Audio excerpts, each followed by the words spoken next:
dans le prochain épisode de Un si grand soleil. Tandis que Tom mène de front sa rentrée des classes au lycée et son nouveau business, Margot prend une douloureuse mais évidente décision. Attention, les paragraphes qui suivent contiennent des spoilers sur l'épisode d'Un si grand soleil diffusé demain soir sur France 2.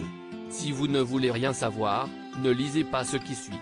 Jeudi 24 août dans Un si grand soleil. Tom fait ses premiers pas au lycée et se lie d'amitié avec Achille le Ceste le jour de la rentrée des classes.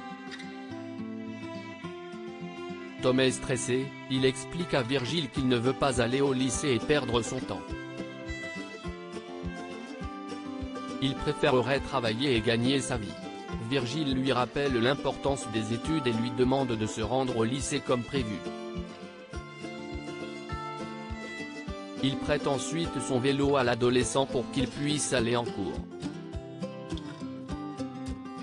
À son arrivée au lycée, Tom semble taper dans l'œil de Thaïs. Il fait ensuite la rencontre d'Achille. Les deux ados constatent qu'ils sont dans la même classe. Plus tard, Achille et Tom discutent de leur emploi du temps. Nora, une élève de leur classe, s'immisce dans leur conversation.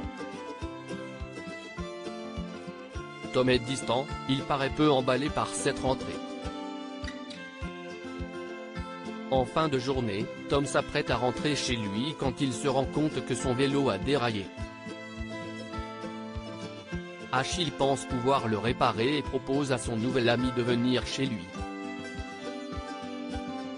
Tom découvre alors la maison et l'univers d'Achille. En apprenant que les parents d'Achille sont vétérinaires et juges d'instruction, Tom comprend qu'ils ont de l'argent.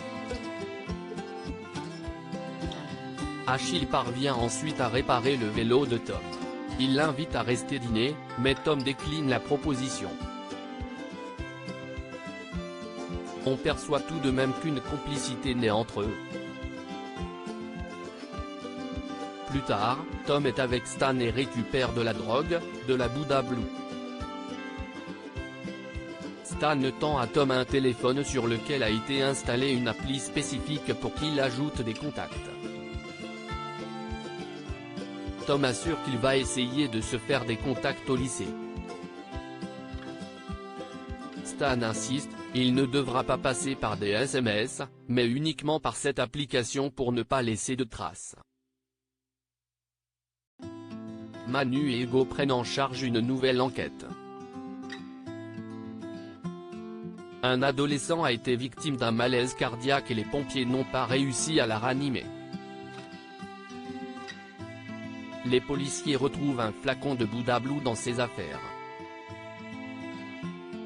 Si est certainement cette drogue qui a provoqué sa mort.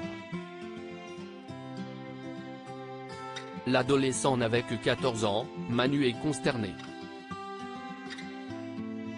Margot rompt avec Ludo. Claudine est avec Elisabeth, François et Milo. Elle propose à ses clients de redorer l'image de la foncière Romef 34 et du cabinet d'avocats. Elle a déjà une idée qui pourrait leur permettre d'y parvenir, mais ajoute qu'il leur faudra faire quelques sacrifices. Claudine convoque Margot et tente d'apaiser les choses avec elle. L'avocate reconnaît que leurs rapports sont tendus depuis quelque temps, elle aimerait qu'elle arrive à dépasser cette situation. Elle estime qu'elles travaillent en équipe et doivent être solidaires surtout en cette période difficile. Margot lui demande ce qu'elle attend d'elle. Claudine lui demande alors d'organiser un rendez-vous avec Noémie et Ludo, puis ajoute qu'elle a besoin de leur parler de l'association. Après avoir reçu un appel de Margot, Ludo et Noémie arrivent au cabinet. Ils sont accueillis par la jeune femme qui reste très distante avec eux. Noémie voit bien qu'il y a des tensions.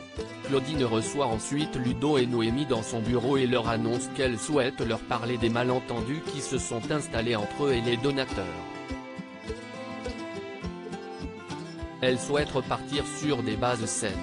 Mais, pour Ludo, les choses sont plutôt claires, leurs intérêts ne sont pas les mêmes que ceux des donateurs. Claudine estime cependant qu'ils peuvent trouver un terrain d'entente. Elle les informe que la foncière est prête à leur faire une donation de 100 000 € renouvelables tous les ans pendant 5 ans. Elle ajoute que OMEF 34 s'engage également à faire appel à leur expertise pour tout nouveau projet et que Milo se propose pour dépolluer les sols du site industriel qu'ils désirent transformer en parc naturel. Perplexe, Ludo demande à l'avocate ce qu'ils devront faire en échange. Claudine lui répond que l'idée est que l'association communique sur le partenariat dès qu'elle le pourra, pour mettre en valeur leurs clients. En sortant du cabinet, Noémie et Ludo discutent de la proposition de Claudine. Ils se rendent compte que cela peut servir leur intérêt. Noémie demande à Margot son avis, mais celle-ci ne répond pas. Ludo leur propose d'aller boire un verre tous les trois. Tendue, Margot décline et demande à parler à Ludo en tête-à-tête. Une fois Noémie partie, Margot annonce à Ludo que tout est terminé entre eux. Elle est persuadée qu'il aime encore Noémie. Ludo lui assure qu'elle se trompe, mais Margot lui demande d'arrêter de se voiler la face. Ludo insiste, il jure qu'il a envie de vivre avec elle. Mais Margot ne le croit plus. Elle ajoute qu'elle était tellement mal qu'elle a fini par coucher avec Hakim et que c'est son comportement récent qui l'a poussé à faire une telle chose. Ludo, sous le choc, demande à sa compagne si elle le quitte pour Hakim. Margot lui répond que ce n'est pas le cas mais que son aventure d'un soir avec Hakim lui a permis de comprendre que le problème ne venait pas d'elle. Elle conseille ensuite à Ludo de retrouver Noémie et d'être heureux avec elle, puis s'en va.